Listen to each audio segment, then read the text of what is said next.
fantasy. No, right. there's no truth to that. The Cleveland Browns began their first OTA session yesterday with the most notable absence from voluntary workouts being Myles Garrett. Apparently, if you look at his Instagram, he's in Japan. All the focus, though, is on the quarterback battle. It's very, very crowded there. Here's Kevin Stefanski. We're mixing it up every single day, so that's why I tell you not to read much into it, even though you guys don't listen to me.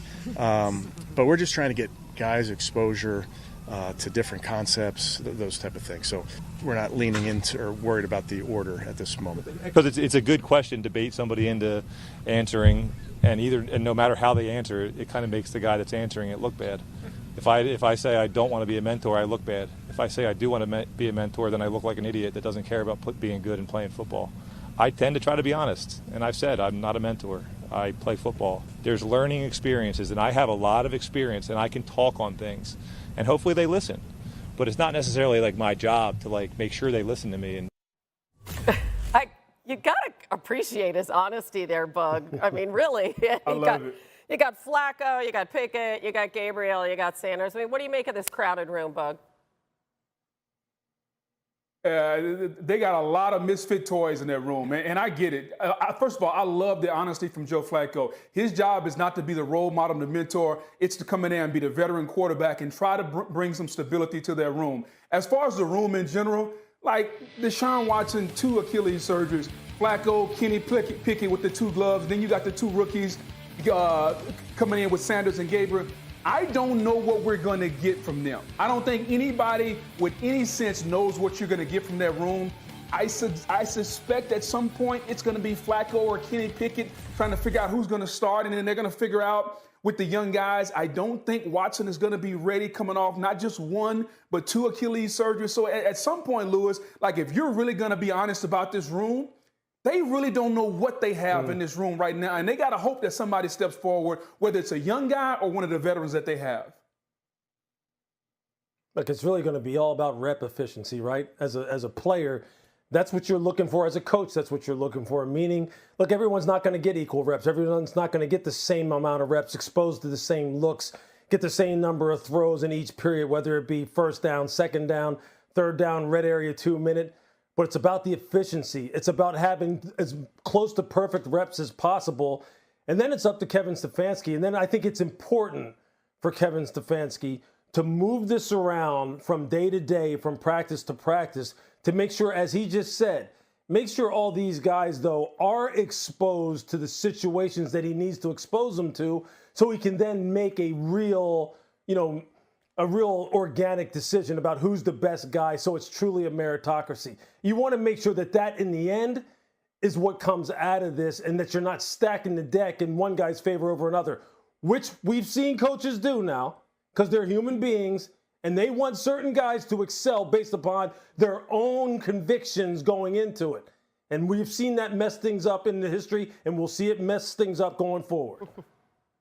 I think it's so interesting what you're saying, because I remember covering the Seahawks in 2012 up at that training camp up in Renton, Washington, and they had the late Tavares Jackson in camp. You had Matt Flynn, who just signed a massive free agent deal, and in comes the 3rd round Russell Wilson, and he was bar none the best player. And then the preseason starts, and he's throwing touchdowns all over the Cowboys. And to a man, you couldn't look around to anyone covering the team or anyone within the organization and say anything. Then, hey, our 3rd round rookie's the best quarterback we got. He started in week 1. It's really difficult for a day 3 quarterback to start out of the gate. But with the current situation, and you have a Joe Flacco who has been there, done that, and has been there, done that with this team, and you have Kenny Pickett, who was a backup last year, and you have Dylan Gabriel, who no one else really saw as a day 1 or day 2 pick other than the Cleveland Browns. There is a window. But for Shedeur to have that opportunity, he has to outwork and outplay those guys every single day, because the uphill battle of being a day 3 pick, that is real. Yet I think there is a window open, and in other situations where there's a bona fide starting quarterback, there wouldn't be. So there is an opportunity for Shedeur to win this job. Yeah, and you bring up the Wilson comparison, maybe the guy nobody saw coming, and then in no time he brought them to their first Super Bowl. championship. That was quite a story. All right, the Eagles lost some key pieces on the defensive side of the ball this season. Milton Williams and Josh Sweat each signed with new teams, and C.J. Gardner-Johnson was traded. But they paid Saquon, signing him to a 2-year, $41 million extension, making him the highest-paid running back in the history of the NFL. They also signed All-Pro linebacker Zach Bond to a 3-year deal. And Kevin Patullo will be replacing Kellen Moore as offensive coordinator. Patullo spent the last 4 seasons as the Eagles passing game coordinator and held the title of associate coach the last 2 seasons. New on NFL Live, he was asked if that offense would look different this fall. So I think really when you say different, I think it's going to be like, what do our players do best, like it's been? And then from there, we just expand upon it. Hey, we're really good at this. Let's bring this to the table and try this and see where we can take it. And I think really when you look at just our staff as a whole, we've added some new coaches, so they bring some other layers to it too, and then the knowledge of what they have from their background. So I think as we go forward, as we build this thing together as a staff, you'll see some new wrinkles here and there, but more so it's just kind of building on what our players do best. And here's the thing, having new play callers, that's nothing new for Jalen Hurts. Patullo, who was an associate head coach, well, this will be his 12th different play caller since he started college back in 2016. And for Hurts, it's his 6th different since entering the NFL in 2020. Despite this, he has the 8th most touchdowns in this span and has the 5th best winning percentage of any quarterback. So, Peter, to what extent do you think he will have to adjust again? It's a wild stat. 12 different play callers since college, 6th new play caller since joining the NFL. And yet you look at Kevin Patullo's resume. In recent years, he has made a steady climb. He started off with the New York Jets, where he was an assistant coach. Then he went to the Colts, and then he was, of course, with the Eagles all these years. So those Colts and Eagles years, who was he working with?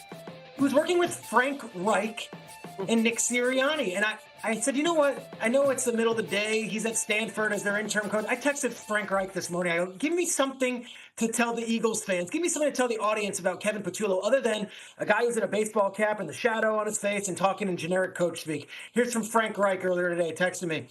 Really smart, but has no ego. He's hyper organized. He's got strong conviction, and he's an amazing collaborator and teammate. Look, Kevin Patullo is no stranger to Jalen Hurts. They've been in the same building for the last 4 years, and he's no stranger to Sirianni. They go back to their time in Indianapolis together. This is different than hiring from the outside or building an entirely new offense around Jalen Hurts' skills. This is, hey, we're trying to keep this as consistent as it is. And Lewis, as you know, in a case like Jalen Hurts, you want to keep the trains on the tracks because last year ended on such a high note. Yeah, for sure. Look, I think the number one factor here is the fact that Kevin is no stranger to this building. He's no stranger to the offensive meetings. He's no stranger to Jalen Hurts. And quite honestly, the glue that's supposed to keep this all together, quite honestly, is the head coach, who he obviously has ultimate familiarity with Nick Sirianni. So that's how this should not get off the tracks. And I think one of the most important things that he said that leads you to the belief that, he realizes the same thing is the fact that he said, hey, look, I'm here to really just put our players in position to do what they do best. And I think what he's referring to is think about last year, how their offense evolved. What did they do best last year for the better part of the season? They captured a line of scrimmage, and Saquon Barkley went off and almost had a historic season had they allowed him to go ahead and break the rushing record. That's what they did. They realized what their strengths were. As Adam Schefter likes to say all the time, Stoutland U was in full effect, meaning Jeff Stoutland, the Hall of Fame offensive line coach, had all those guys playing great up front, and everyone just fed off of that. I expect it to be a lot of the same in 2025. And no doubt about it. And I love how we look at Kevin and talk about his prowess as a play caller. Here's the thing. I don't care if me, Schrager, or Louis Riddick, I don't even care if Hannah Storm was calling plays. Here's the one thing that we know. Is that the offensive line is really, really good. We know that the quarterback is really good at running the football. We know that you have Saquon Barkley in the backfield. It doesn't take a genius to put the offense together around that. It's going to stop and start with their ability to control the line of scrimmage and run the football. And then you build off of that with the quarterback run game, the play action pass, and some little wrinkles that every offensive coordinator comes in. This is no different than any business in the NFL. anytime you get someone new in charge, they always want to add their own little touch so they can say it's their offense. I suggest that Kevin's going to do that. But at the end of the day, when it's all said and done, they are going to run the football and play action pass and take shots down the field to their big play wide receivers. It was successful last year, and I think it'll be successful again this season. Yeah, dance with what brung you. No reason for wholesale changes there. We got to show you, because you guys have been talking about Saquon, this amazing craftsmanship of this window above a transom. Look at that. That's the reverse leap by Saquon, captured in stained glass. He's leaping, I guess, reverse leaping over the front door. There's no truth to the rumor that that's actually Louis Riddick's house. Hôm nay mình sẽ hướng dẫn các bạn cách làm một chiếc mũ mini đội đầu cho búp bê từ len nha. Nguyên liệu của mình đây nhá, mình sẽ sử dụng 3 màu sắc len như thế này để làm này. Màu trắng, màu xanh lá cây và màu cam nhá. Sẽ kết hợp 3 màu sắc này lại với nhau. Mình sẽ sử dụng kim móc len để làm này. Và kéo nữa. Rồi bây giờ sẽ bắt tay vào làm. Đầu tiên mình sẽ sử dụng cái phần len màu cam trước nhé. Bây giờ sẽ gỡ len ra để dùng. Mình gỡ len ra. Rồi bây giờ sẽ móc vào đây một cái hình tròn nhé mọi người. Mình móc một cái hình tròn. Đây là cái chóp mũ của mình. Đây, móc vào.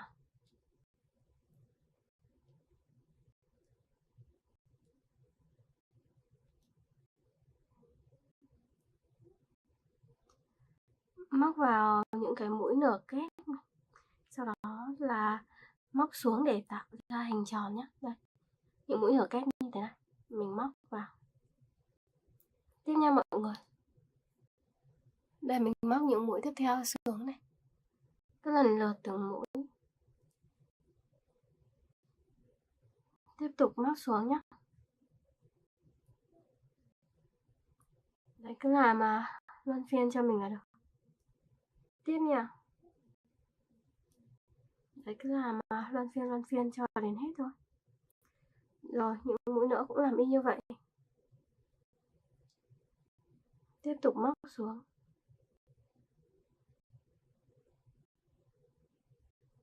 Mũi tiếp theo. Đấy, mọi người làm lần lượt xuống như thế này nhé.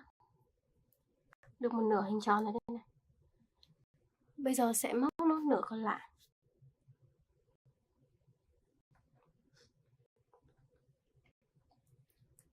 Mình tiếp tục mình móc xuống. Cứ làm luân phiên cho đến hết.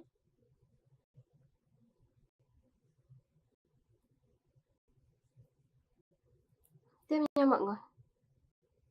Mũi nữa này.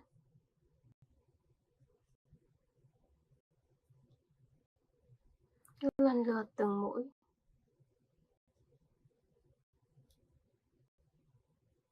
Một mũi nữa đây. Một mũi nữa nhé.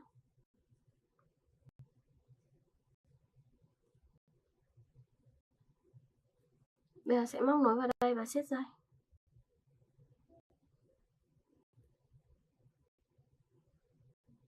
Đây, móc nối vào và siết dây.